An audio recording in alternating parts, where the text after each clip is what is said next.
اهلا وسهلا ومرحبا بكم فيديو جديد. اليوم ان شاء الله غادي نصايب معكم هاد الغريبه المألكه اللي كتجي شهوه منا وغير برابعه ديال الكوكيه.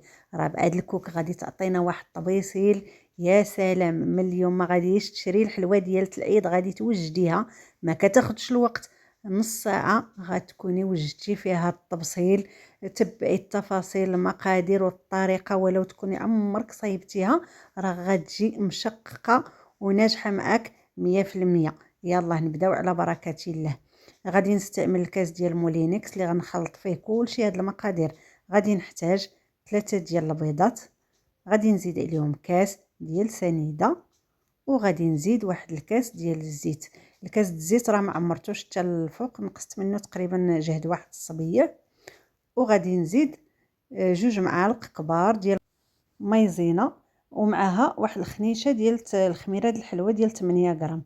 مايزينا راه كتزيد ترطب هاد الغريبه، كتجي هشيشه اكثر. وغادي نزيد واحد معلقه صغيره ديال النكهه د الحامض. الا عندكم حامضه في الدار من الاحسن حكوها واستعملوا القشور ديالها من الاحسن، ما كاينش قضيو الغرض بهاد النكهه حتى هي راه كتعطي مذاق اللي زوين. وغادي نزيد واحد شويه ديال الملحه راه كتبني الحلوه، ضروري ديما ديروا شويه ديال الملحه. هنايا كنزيد واحد 3 د المعالق ديال الكونفيتير. خذوا هذاك الكونفيتير اللي كيكون عاقد شويه باش تجيكم الغريبه مألكه مزيان. وزيدوا واحد 2 معالق ديال ما زهر. صافي كندور هادشي كامل واحد دقيقه ولا 2 حتى كيبان لكم داك الخليط طحن مزيان وبيض اللون ديالو.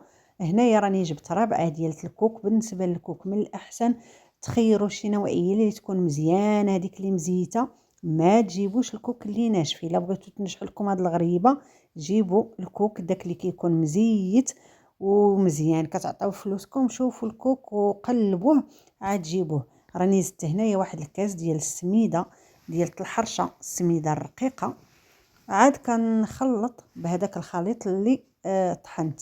صافي غادي نجمع هادشي كامل وغير بيدي. هاد الغريبه راه ما كتشدش الوقت بصفه نهائيه، نص ساعه غتكوني وجدتيها تبارك الله. كتعطيك واحد الطبسيل اللي ما شاء الله. صافي كنحاول غير كنجمعها هكا.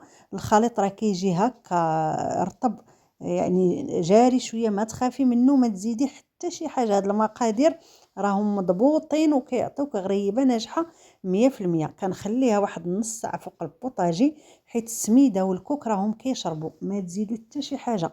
المقادير فقط اللي عطيتكم وتاكدوا 100% راه غتجيكم ناجحه. صافي كندهن شويه يدي بما الزهر وكنبقى ندورهم هكا. الكويرات راه كندير فيهم 20 غرام.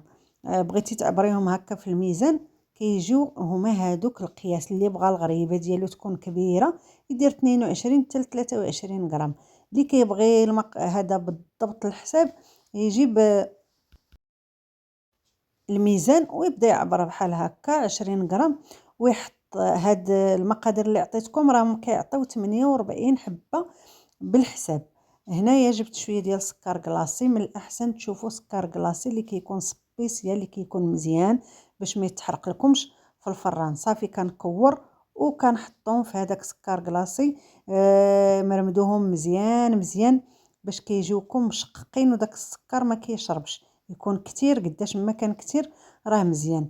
صافي وكنحطهم هكا في الطاوه ديالي اللي راني فرشت لها هاد الورق ديال الطبخ. الفران راني شاعلاه، كنشعلوه من الفوق ومن التحت باش كتجي الغريبه مفقعه. بالنسبه للتوقيت راه ما كتشدش الوقت نهائيا، تقريبا 15 حتى ل 20 دقيقه غير تبان لك تشققات. هي راه ما كتبغيش تحمر. صافي وخرجيها. من بعد ما خرجتها نتوما كتشوفوا جات تبارك الله ما شاء الله ناجحه 100%. ها انت ما تحتاجي لا تشري لا حلوه د العيد لا والو، صايبيها في دارك. شري واحد ربعه ديال الكوك وقدي ليا هاد الطبيسيل، راه كتجي ما شاء الله مألكه داويه على راسها. ما يحتاجش نشكرها. تبعي غير المقادير اللي عطيتك والطريقه وراه ان شاء الله غادي تنجح معاك. الا عجبك الفيديو ما تنسينيش من واحد اللايك، واحد التعليق زوين، بارطاجي الفيديو مع الاهل والاصدقاء، وحتى نتلاقى معكم في فيديو جديد ان شاء الله.